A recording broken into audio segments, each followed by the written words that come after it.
Hello, beautiful. Welcome back to another episode of Successful Witches, where we are all about spice, smart, happily ever afters are our non-negotiable over here. And we are absolutely obsessed with all things indie romance. I have an absolute delightful guest to bring you today on the show. We have the one, the only, Avina St Graves.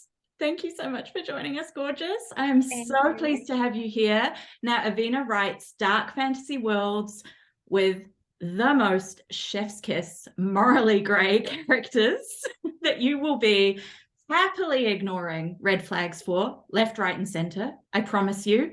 Welcome on in. Thank you for coming and joining us. Thank you for spending your evening with us. And thank you for having me.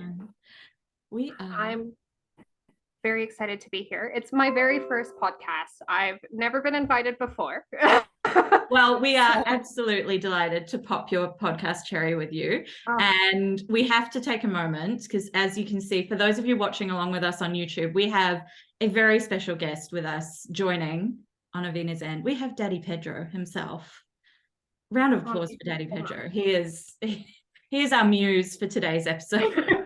Obviously inspires every book I write, naturally. Him and a Mandalorian? Yeah. For those of you who cannot see, it is a mug that has the beautiful visage of Pedro Pascal and the words daddy written in ginormous letters across the top of Avina's mug. And it is the most fabulous thing I've ever seen. I immediately want one. You can have that on your Amazon wish list. It's going straight to add to cart.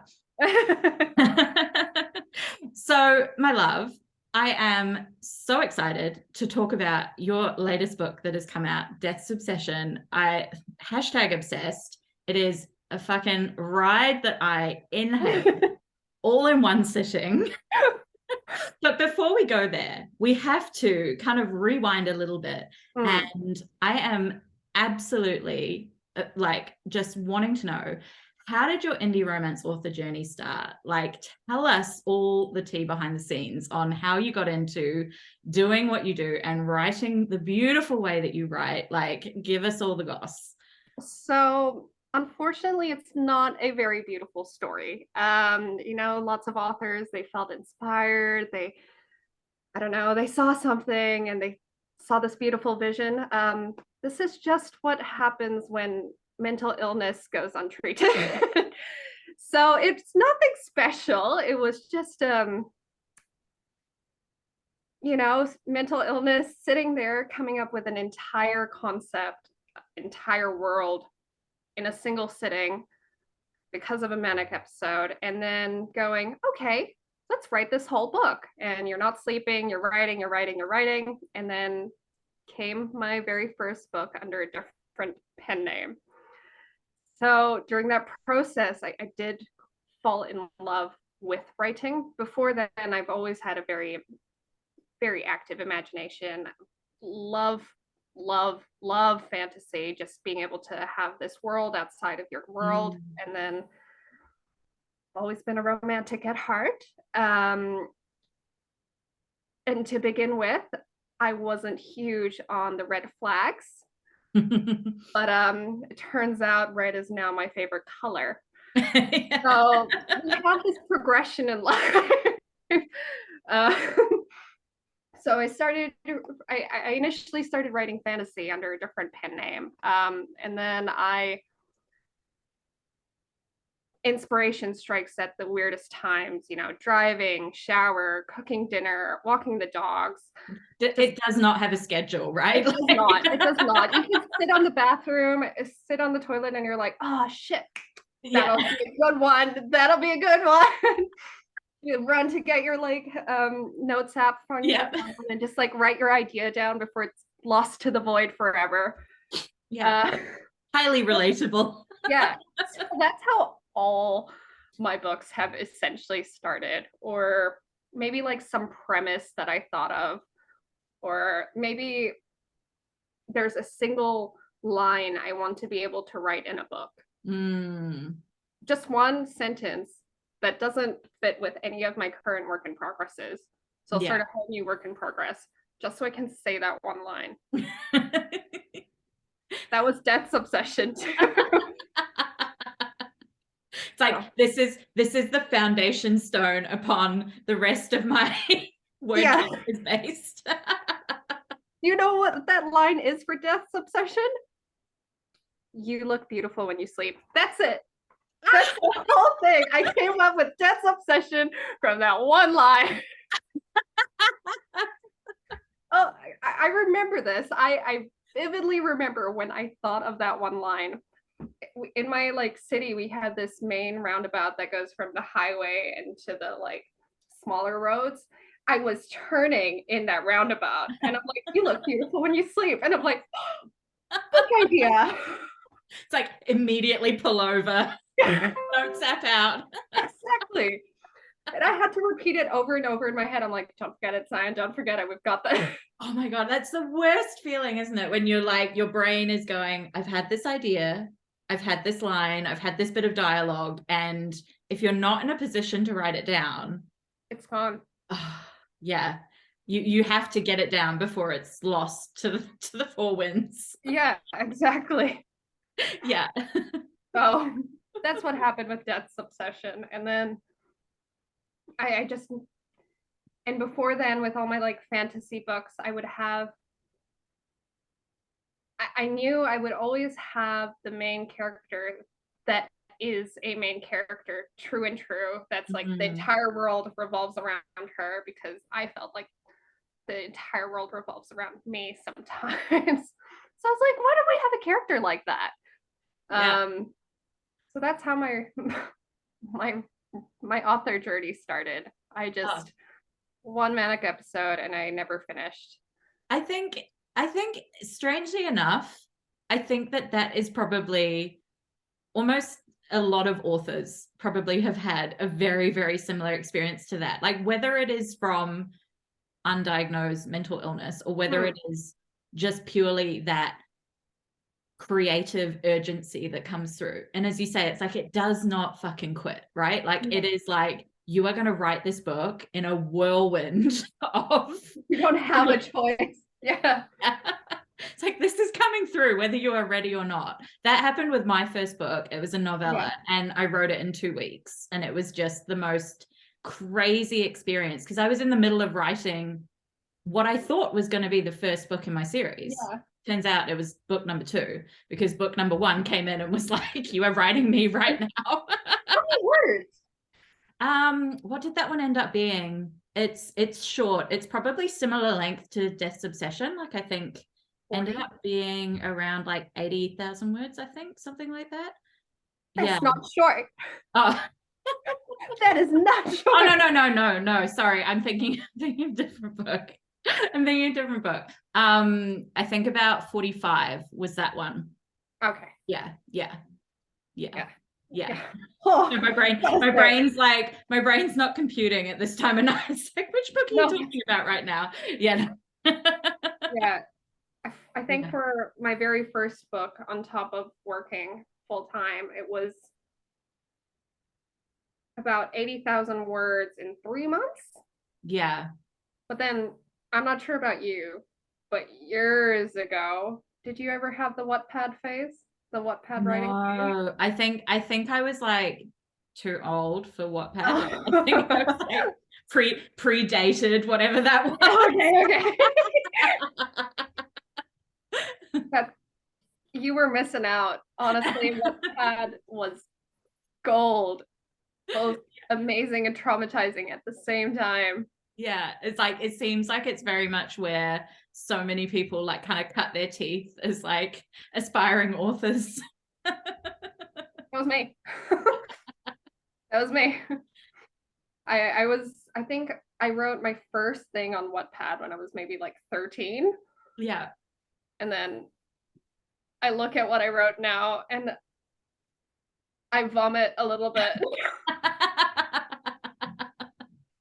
But hey, we all have to start somewhere, right? Exactly. Like, and for some it's like that kind of more public forum of like putting it out in an online space, but sort of doing it in a way that still feels creatively safe. And then for other people, it's like doing it in secret for so long, and then finally coming to that point in time when it actually starts going out into the world, which is still vomit inducing, right? Like the actual process of putting it out into the world. Yeah. Like I know so many people who have so many whips, but they're like, I just don't feel comfortable with publishing this. And it's like, believe in yourself. Yeah.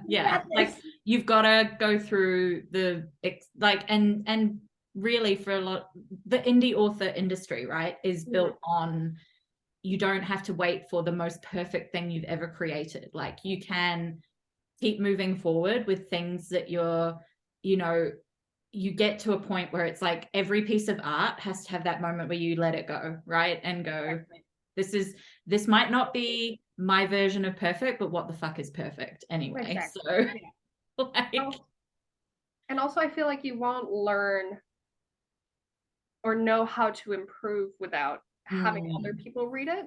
Because you're obviously so biased reading your own things. You think maybe something's perfect or maybe something's terrible, but then to the outside it's something completely different because you stare at it for so long. And it's just a blur by the end of it, and you don't know how to not be biased towards yourself. And especially as writers, you know, when we are talking about like books that it's thousands upon thousands of words on a page, right? And there is billions of ways that page could be rewritten over and over and over, and you just have to get to a point where it's like, okay, this is I am comfortable with this, and I could either sit here like stewing on it eternally or I have to keep going. And as we know from putting things out into the world, people love it. Even in, you know, I've got like beta readers who are basically saying to me like, this to them is ready to go, and I'm going, oh god, no, I can see like all the ways that I want to improve it, right? But for our readers, like it's the story, it's the vibe, it's the characters. And yes, there is the beauty in putting it together in a story that is polished, but people don't necessarily remember that as much as the way they felt when they were reading something, right? Or how a character has interacted, or this one particular scene, whether it's smutty, whether it's very emotional, or but there is also it's always very difficult. You can say a very sad scene, you can have it actually be sad, but then the way you write the sentence also will change depending on the tone you're trying to convey. My brains did not compute.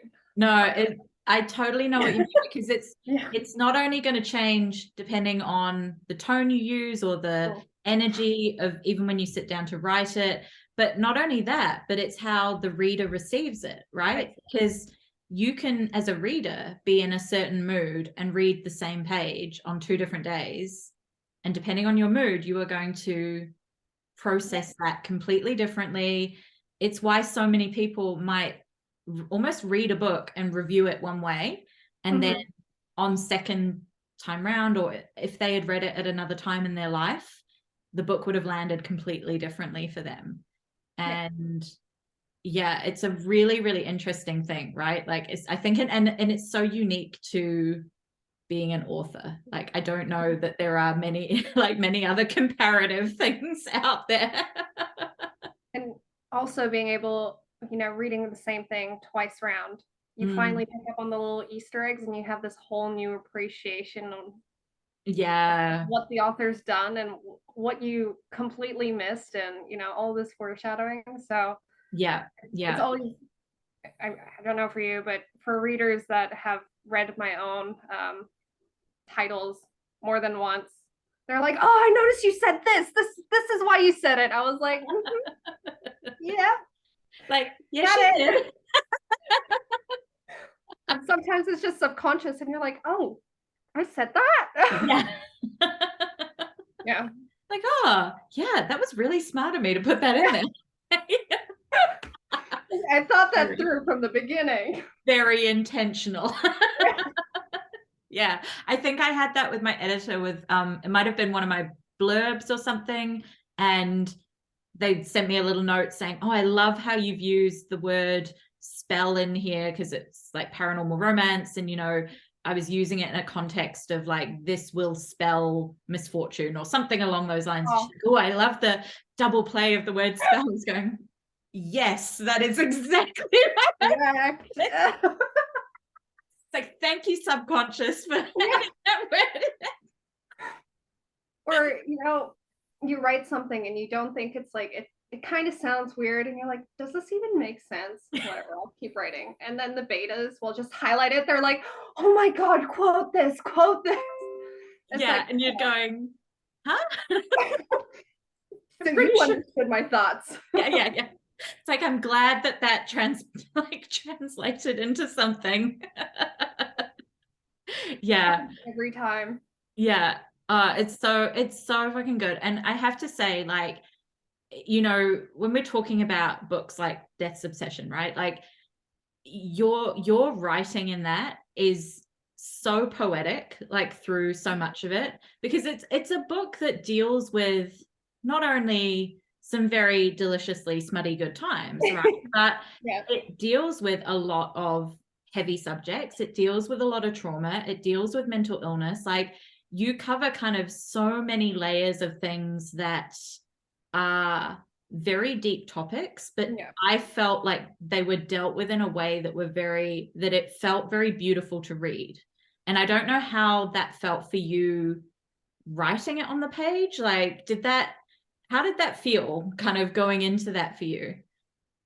So, in all honesty, when I first started thinking about Death's Obsession and plotting it out, I didn't intend for it to be a very beautiful grief healing sort of book. I just wrote it. I was like, okay, let's have a shadow daddy. We know that. We have a stalker daddy.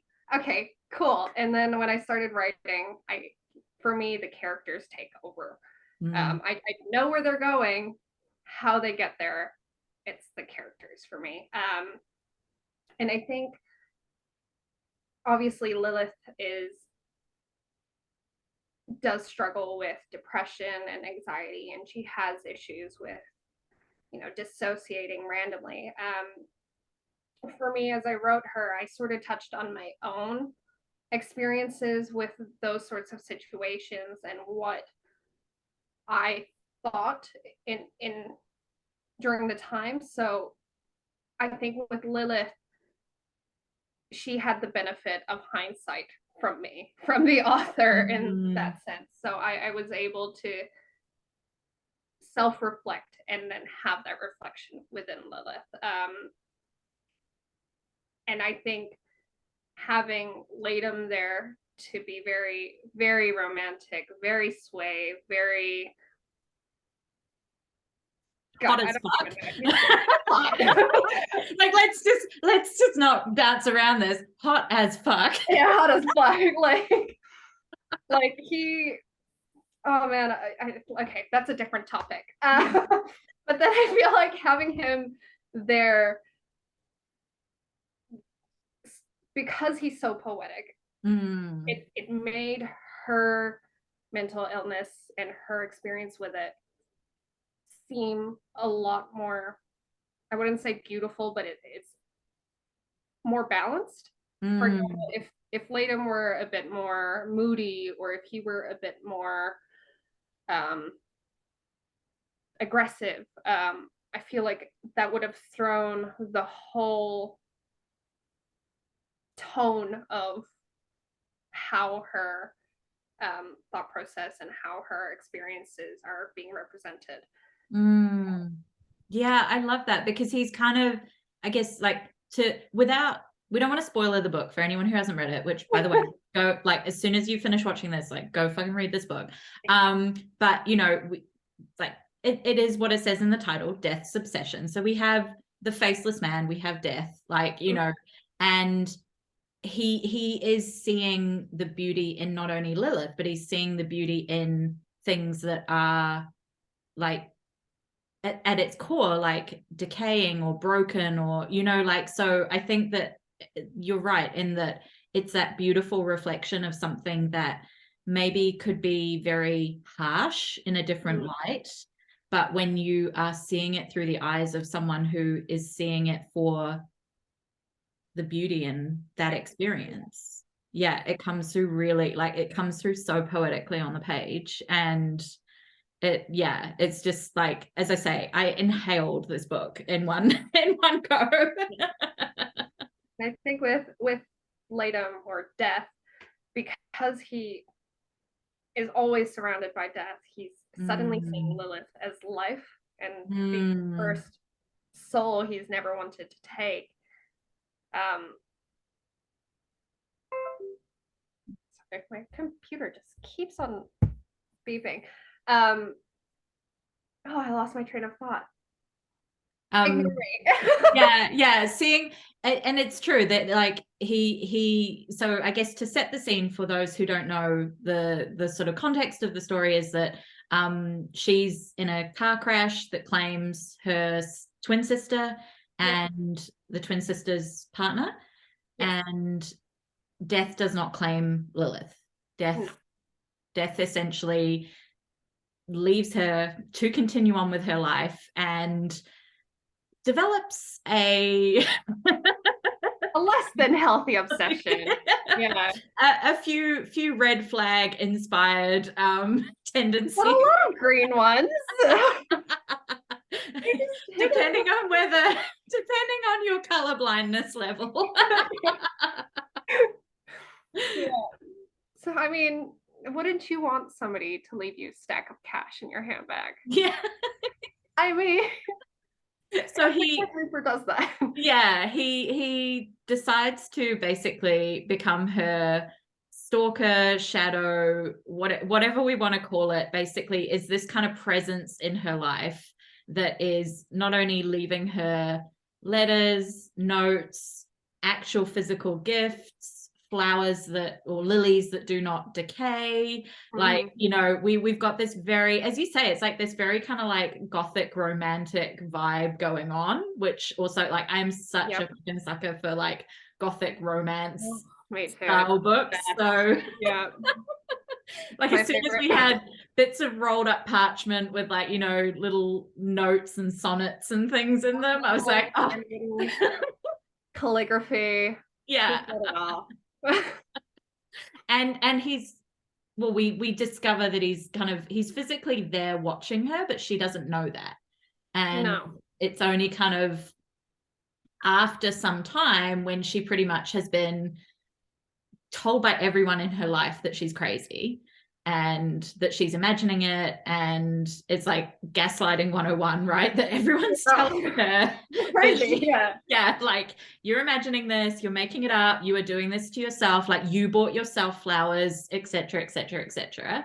That we have this kind of I guess, like, reveal of sorts that starts to happen when I mean, so Death can, like you say, can reveal himself at choice, at leisure, to Lilith, which we see him do every time he likes to taunt Evan a little bit.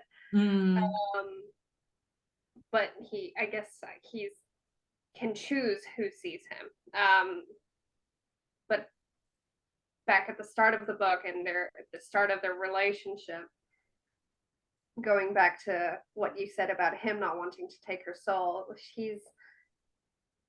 she had all these injuries from the car crash. And all the doctors are telling her that it's a miracle you're alive, like, you should have died. You really should have died. And then Lilith is saying, well, there's a faceless man at the end of my bed.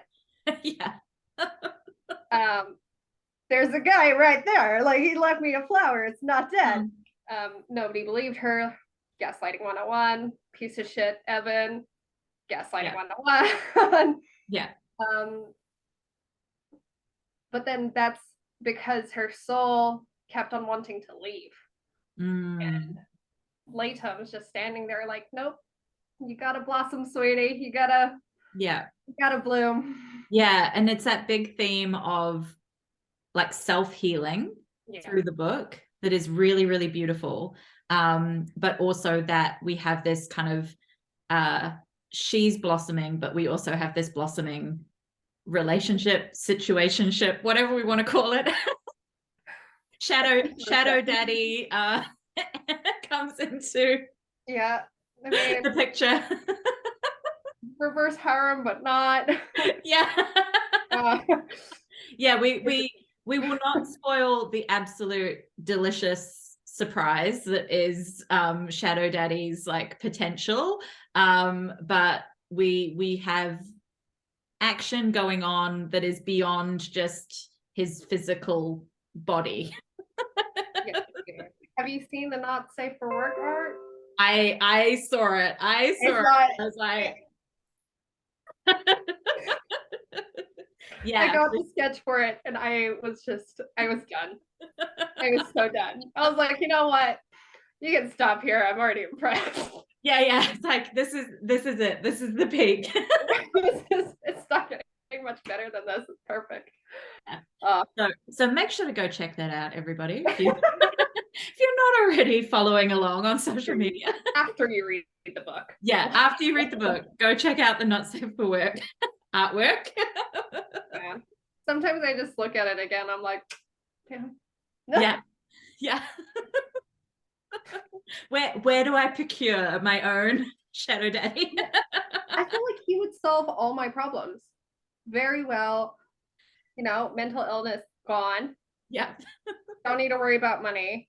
He's a great cook. Yeah. Cleans, fixes the house up, gets the medication, fixes the car. It's perfect. Yeah. Like whisks you off to a magical kind of like forest at will. Yeah. Gothic like bedroom, whatever. Yep. Keeps little trinkets of you all around his like area so he can always think of you. Yeah, that was a really like fun little moment in the book when we realized that like not only has he been leaving her gifts, but he has also developed a little bit of an obsession with like taking things of hers. Balance. And she's like sitting in this room going like, wait a minute, isn't this my like, isn't this And she's like, wait, hold on, what am I wearing? Yeah. Completely distracted now. Yeah. I know, it's just so fucking good. And I just loved the journey. And even though like it's a novella, right? Like it's a short, it's on the shorter side, but I think it felt really complete. Like, and I think there are some times that you can read these sort of shorter stories and be left wanting more for the characters. But I think you did such a beautiful job of packing a lot into a short story and leaving it feel like, of course we want more of them, but we also really see their journey like come full circle to then what, again, no spoilers, but like where things will inevitably head beyond the final page. Yeah. I think one thing I did while I was writing, I didn't even realize it, but as I did my first round of edits, I noticed all the little symbolism that my English teachers kept on talking about within the writing. And I'm like, okay, for once the curtain is blue and it means something. I was like, wow, I never understood. that actually sunk in. Yeah. Like little things that I described there that I was like wasn't thinking about as I was writing it, and then I'm reading it through and I'm like, that was intentional actually. Yeah somehow ended up in there and it is fucking perfect. And all these little meanings and little actions they do and the wider like picture, I'm like, I didn't plan any of that. But I'm pleasantly surprised. Yeah I love it. And like what I will say as well is that it's really beautifully set. It kind of straddles that line of fantasy, but also like contemporary, because it's set predominantly in like contemporary world. You know, we are in Lilith's everyday life, you know, going to work like as a barista, you know, like it's just these fun little nods to almost like the mundaneness of life, right? And then you've got this very like heavy, dark fantasy element that's kind of coming in every time we have Shadow Daddy making himself known. Just waking up on a velvet altar in the middle of the forest surrounded by candles. Yeah. Totally convincing herself that we are in a dream state, like a dream of her own making. I mean, I wish I had dreams like that sometimes. One of us is envious here. And then waking up the next day going like, holy fuck, I am covered in bruises. Like, and then Evan's there to gaslight her. No. Yeah. I mean, he would be. He would be. So Evan, for those again who don't know the context, is the boyfriend of sorts that kind of plays that heavy role of like sort of, you're not doing enough, you're making it all up, you need to get your shit together. Like he kind of plays that like almost like villainous role, but it's like it's villainous in a way that he's sort of so apathetic. Like, was that kind of an intentional thing for you to bring in that sort of, he's probably just like an average fucking like dipshit guy, right? Like he's an average loser guy who thinks he's the shit, basically. Basically, I mean, I think we have something in there where Lilith, I know we have something in there where Lilith is just like, well, before the accident, you know, he was the perfect guy, we would do this, and like I sort of wrote a couple of their flashback, their history that would sort of be an ick in real life. So even though she had this beautiful, what she thought was a beautiful relationship beforehand, she had the accident and had this wake up call. And you know, you don't really know somebody until they've been through the worst or until they've gone through a bad time. And I guess for Evan, that's what's happened. He simply just could not deal with the trauma. And he dumped that on Lilith, and Lilith is, you know, carrying the weight of the world, her own problems, and just being pushed further down by this asshole named Evan. The dipshit boyfriend that goes through her wallet.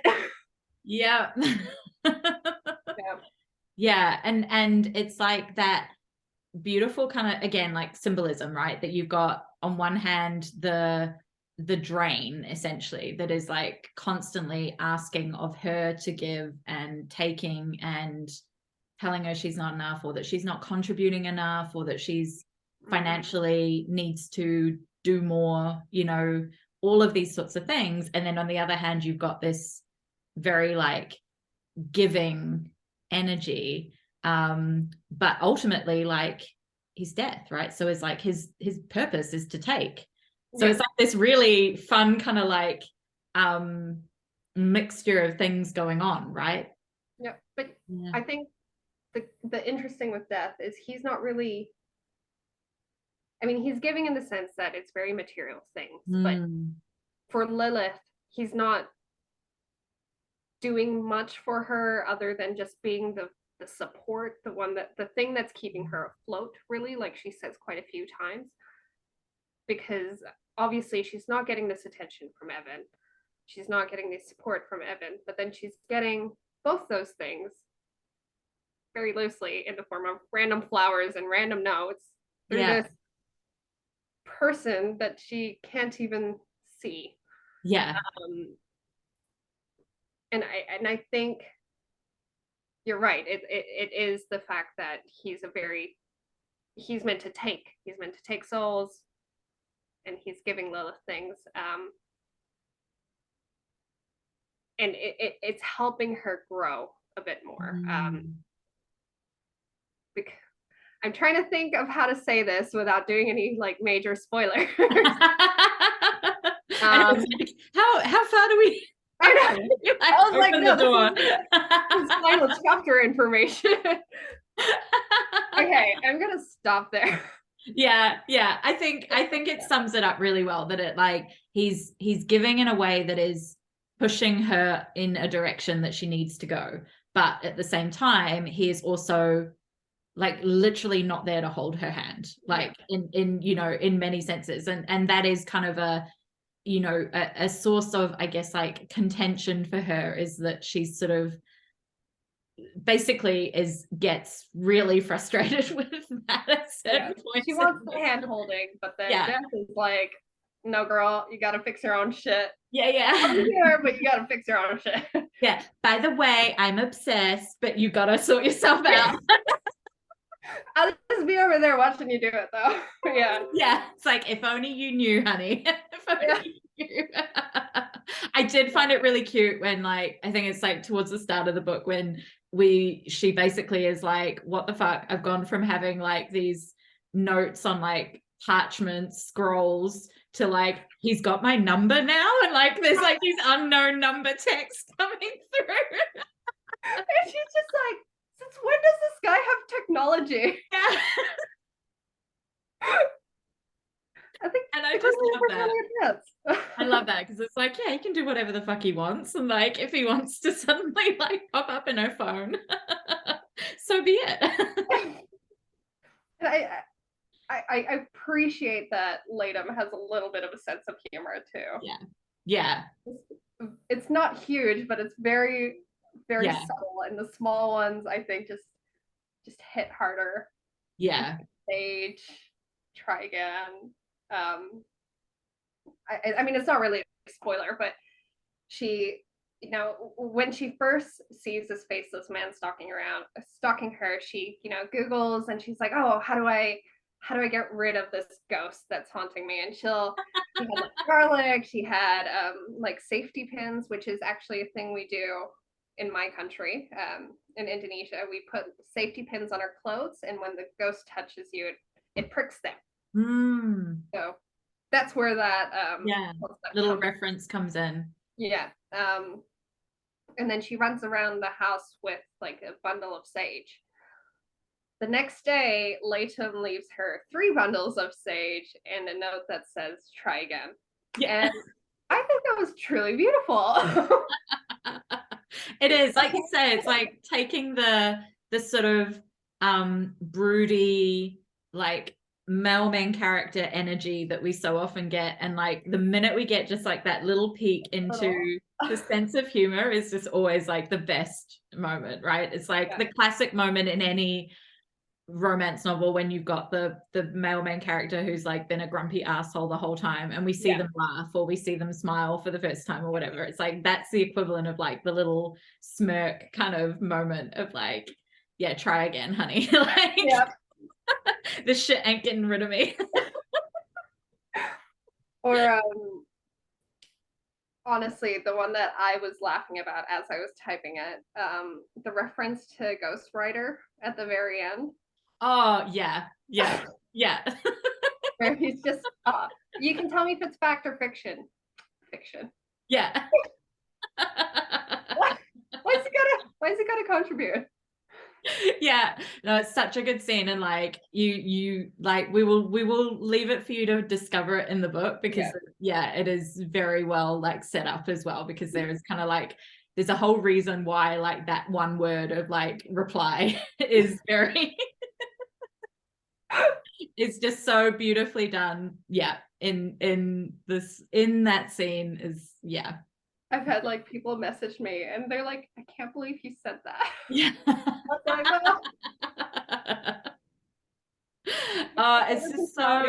it's so fucking good. And like obviously, I mean, one of the things that we like have already touched on is like with the creativity and the inspiration and like getting that one line come through for you. But then at the end of the book you talk about as well that there were a lot of things that obviously inspired this book, but like hearing some song lyrics was like a big thing for how this book kind of came about for you? Like, Yeah. is there anything, like, I guess, that really is those major sources of inspiration for you that you go to time and again? Or is it just like whatever is kind of swirling around in the moment? For me, it's whatever would be swirling around in that moment. So with Death's Obsession, I first came up with that one line. Yeah. And I was like, okay, but who could say it? I was like, Mm. in my head, I'm picturing something dark. I'm picturing a dark room as I see this line. I was like, okay, could we have something, a being that's to do with shadows? And I was like, as I was driving, I was like, I can't figure it out. I don't know who. I was like, I don't want somebody that's just like some contemporary man. I like, he needs to be special. I don't want to see a purge mask. I don't want to see, like, he needs to have this like this creepy yet like beautiful vibe. And then I heard Free Fall by My Kitten Surprises, I think it's called. And they reference the devil taking souls. And I'm like, taking souls, shadows, Grim Reaper. And that's how it came together. But I was like, I don't want Grim Reaper specifically. I want death. Yeah. Um, so that's how he came about. And I've always wanted a character named Lilith. And I was like, how fitting would it be to just have the, the queen of monsters, the mother of monsters, and death itself. But she's actually just a normal human, and her monsters are very metaphorical. Yeah. So that's how that came together. But in general, what inspires me is just absolutely nothing myself. Yeah. My vividly creative imagination. Yeah. Because that's like the realm of fantasy and stuff, right? It's like we have to have had that ability for our brains just to kind of like wander off into these weird and like wild places and get inspired. And I think that's why I love, not only writing paranormal romance and like dark fantasy, but reading a lot of it as well, because it's the escapism, and it's taking something that can be grounded in reality, but just adds in something that is just so fucking cool. Like, yeah. And then being able to, I mean, as a writer, being able to put parts of yourself into a character and seeing how a reader might react to certain things. I think that's one of my favorite parts about writing. Basically, thousands upon thousands of people are just listening to the ramblings of a mad woman, May, and that brings me a lot of comfort at night. Or they're like, oh my god, this is so funny. And I'm like, thank you. I thought of that myself. Yeah, it's like, this is my brain. Welcome to my brain. I know, I say that all the time to like my reader group and stuff. I'm like, well, you are welcome. Like, welcome to my brain. You are welcome. Exactly. Or they're like, oh, I didn't realize people think like this. And I'm like, oh, is that a bad thing? Should we not be thinking like that?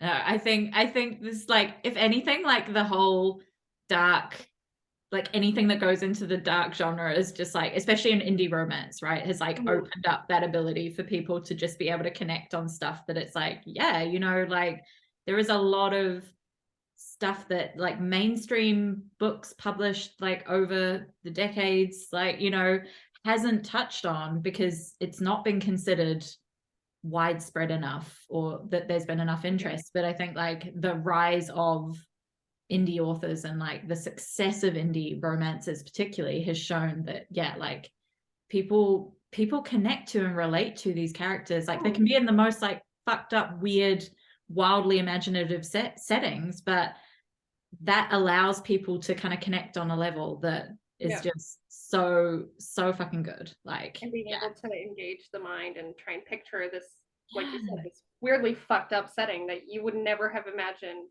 otherwise. Yeah. I mean, as you know, as another author, you get inspired by other people's writing sometimes, that, oh, you did this setting. Well, I could do something like this. Yeah.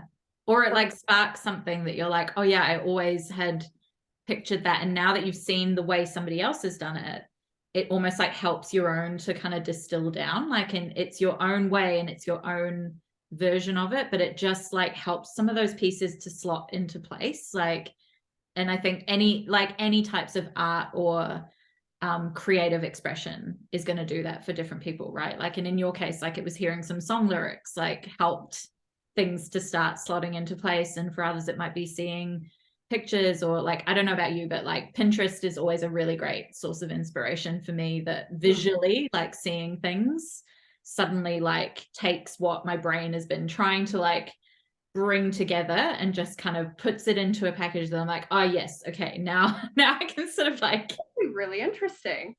yeah, like I think for me it's like it's very visual for me. Like I do love music and stuff, but I've never been like a big, like I can't listen to music while I'm writing or anything like that, whereas I know there's a lot of authors who like live and breathe it. Like they're like, I have to have this song on repeat, or I have to have this playlist on repeat or whatever, whereas I'm like, no, silence. I must have silence. Have you ever tried writing a battle scene with battle music playing in the background? I have not. I can't listen to music while writing unless it's like ambiance music. Yeah.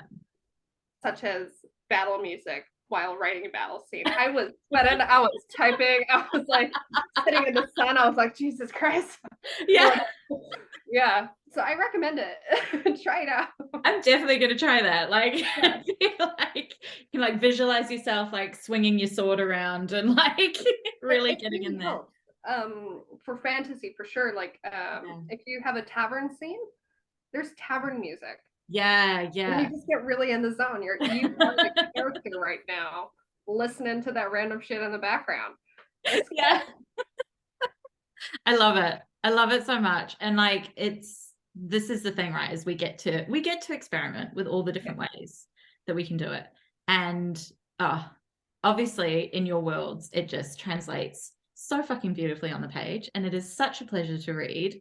And we could, of course, talk about this, or like we were chatting before we pressed record that we were like, yeah, this, like we know that we can keep talking for a long time about these topics, and we know that for future books, like we're going to have to come back for another conversation, another chat in the future. I have no shortage of books planned. Yeah, I know. It's just like the brain is just constantly like, how many can we do in how short a space of time? Oh my God. I just came up with another book the other night and it's consuming my soul. Like literally right now. It's like, it is coming through hot. It is coming in hot. It is coming through so hot. I love it. I love it. So please tell everyone who is tuning in, like, how can they find you? How can they get into your world? Where can they just come and dive on into all of the magical goodness? Oh my God. Okay, so I'm only available on 3 places socially. I'm on, give me a follow on Avina St Graves on Facebook, Instagram, and TikTok. And unfortunately, I don't have a website up and running yet, but it is in the works as soon as I get off my lazy butt and do it. It's like #indie author life. we so are responsible for all the things. All the things. I just need a PA one day. And you can buy Death's Obsession on Amazon right now. It's available on Kindle Unlimited, and soon it will be available on Barnes & Noble and all the other bigger retailers. Yeah. And you have got a bit of a merch store going on, as well, I believe. I'm on Redbubble. So if you look up, I think it's linked. It'll be linked up in your bio. Yeah. So everything about me, to do with me, everything about my entire life is in my bio, in my Instagram. Yeah. And we'll make sure we've got all the links with this episode so that it's very easy to go and find. And we've got some fabulous artwork, stickers, all the things. All the not safe for work stickers. Yeah. All the shadow daddy. All the shadow daddy stickers are there. Well, my love, thank you so much for coming and for chatting with us. This has been so fun. And Death's Obsession is like, it is the most apt title ever because it is basically like every Quite literal. collective obsession would be like what we actually call it. Falling in love with death. Yeah, that's Yeah. fair. Yeah, we are all collectively asking for a shadow daddy. It has been amazing getting to chat. Thank you so much. And of course, if you are listening in, if you're tuning in, give us a follow. We are at successful.witches in all the places. I am at Elliot Rose Author. You can find me on Bookstagram, on Book Talk. Thank you so much for joining us, my loves. And we cannot wait to see you on the next episode. Bye.